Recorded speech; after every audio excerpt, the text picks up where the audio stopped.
Salut, moi c'est Michel, je suis créatrice de sacs à main depuis maintenant 3 ans. J'ai ouvert mon entreprise en février 2022. Mon entreprise s'appelle Idée Folle Créative. Ce prénom, je le tiens de ma grand-mère. Après plusieurs discussions, un jour je demande à ma grand-mère, toi si tu pouvais ouvrir ton entreprise, comment est-ce que tu l'appellerais? Elle m'avait dit qu'à l'époque, si elle avait pu ouvrir son entreprise, elle l'aurait appelée Idée Folle parce que c'est quand même une idée folle d'ouvrir sa propre entreprise, surtout quand on est une femme, enfin surtout pour l'époque de ma grand-mère. Donc du coup, je lui ai pris cette idée-là, parce que dans la famille, on est très créatifs. Quand j'étais petite, je bricolais beaucoup avec ma grand-mère, on faisait beaucoup de peinture. Ma maman, c'est ma maman qui m'a transmis la couture, et puis beaucoup de tout ce que je fais en création en fait. La couture, donc je l'ai appris avec ma maman. Elle m'a offert une machine à coudre, ma toute première machine à coudre, et j'y arrivais pas du tout. Pas du tout, c'était juste une catastrophe. J'ai même lâché l'affaire. J'ai dit à ma mère, c'est pas pour moi, c'est l'horreur, j'y arrive pas, elle marche pas ta machine. Donc du coup, j'ai un peu lâché l'affaire. Et puis, comme beaucoup, le Covid est arrivé.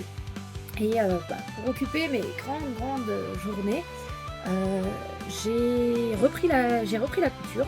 Donc pour commencer à faire des masques, mais on se lasse assez vite. Et j'ai commencé par faire des petites peluches. Voilà, je faisais des peluches pour m'occuper, j'ai fait des vêtements. Et puis comme je suis une grande fan de sacs à main, j'ai commencé à faire des sacs à main.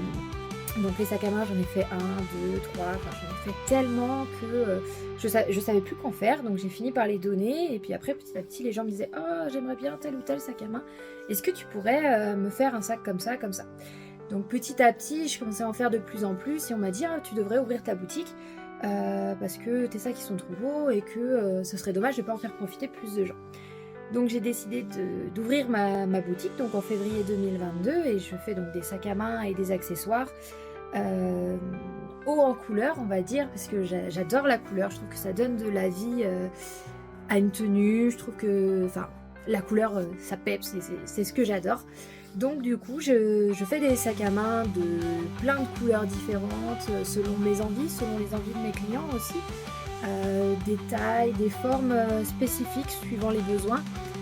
J'ai fait des tabliers pour ma belle-sœur qui est maîtresse, par exemple, pour pouvoir mettre tout son nécessaire. J'ai une dame qui m'a demandé une sacoche pour mettre, elle est éducateur canine, pour mettre les petites friandises pour donner aux animaux. Voilà, donc petit à petit, j'ai commencé à faire des sacs à main et à les vendre pour d'autres personnes. Mes patrons, la majorité, je les fais moi.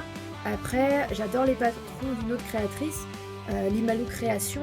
Et là, c'est vrai que j'ai quasiment tous ces patrons et que j'adore faire en fait. Donc voilà comment est née Idée Folle et ce que ça représente pour moi. Voilà, c'est un gros challenge. J'espère que petit à petit, j'arriverai à en vivre, pouvoir faire exclusivement du sac à main parce que le sac à main, c'est la vie. Quoi. Ça finit une tenue, c'est super pratique parce qu'on est obligé d'avoir un sac à main juste pour le design, hein. Il peut être aussi hyper fonctionnel, sac à dos, banane, etc. Donc voilà, j'espère que je pourrai faire des sacs à main pour pouvoir en vivre. Et voilà. Donc ça, c'était ma présentation pour Idée Folle Créative.